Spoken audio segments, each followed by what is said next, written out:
ভিটামিনে ভরপুর একটা স্বাস্থ্যকর চটজলদি গোলা রুটি রেসিপি নিয়ে চলে এলাম, যেটা তোমরা ব্রেকফাস্ট, টিফিন, এমনকি ডিনারেও খেতে পারো। তোমরা অনেক প্রকার গোলা রুটি বানিয়ে খেয়েছো, একবার এইভাবে বানিয়ে খাও। চলে এসো তাহলে রেসিপিটা শুরু করি। নমস্কার বন্ধুরা, হরেক হরেক কম্বাতে তোমাদের স্বাগত।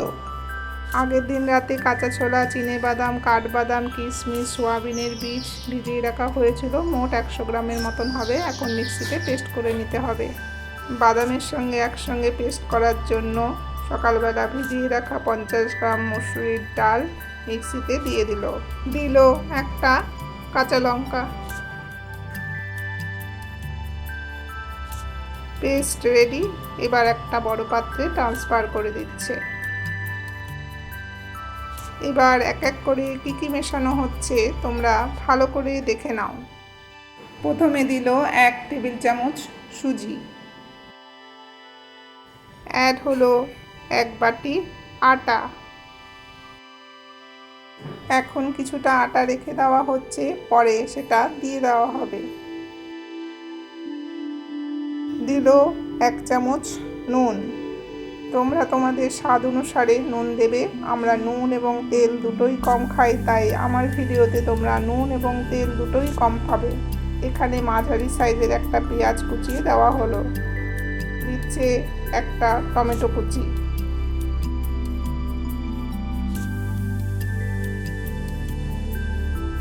অ্যাড হলো কারি পাতা। দিল 1 চামচ কালো জিরে আর 1 চামচ কালো সর্ষে। অ্যাড হলো 1 চামচ গোলমরিচ গুঁড়ো।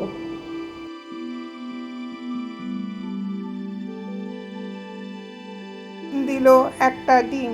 ডিমটা কিন্তু অপশনাল, তোমরা না চাইলে নাও দিতে পারো, তাতে কিন্তু স্বাদের খুব যে হেরফের হবে তা কিন্তু নয়।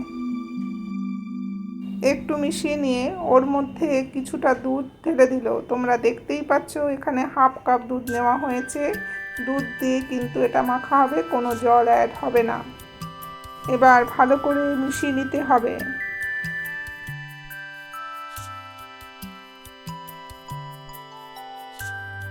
তোমরা একসঙ্গে পুরোটা মেশাবে না, একটু রেখে মেশাবে, তাহলে ঘনত্বটা পারফেক্ট হবে।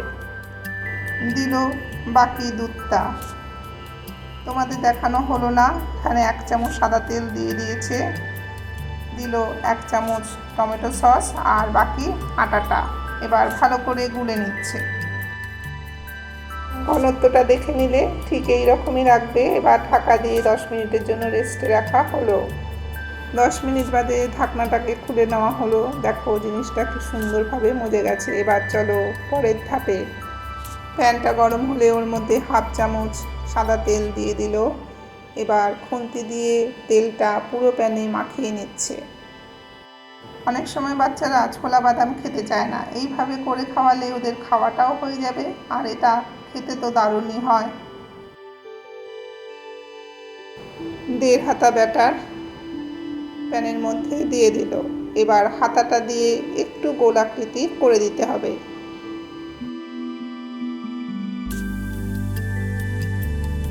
এক পিঠ হয়ে গেছে, এবার উল্টে দিল।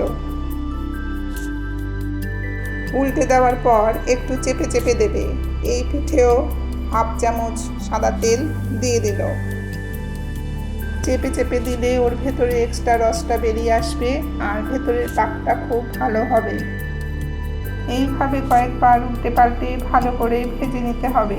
তেল কম দেওয়ার জন্যই গ্যাসের ফ্লেমটাকে সিমে রেখেই করা হয়েছে।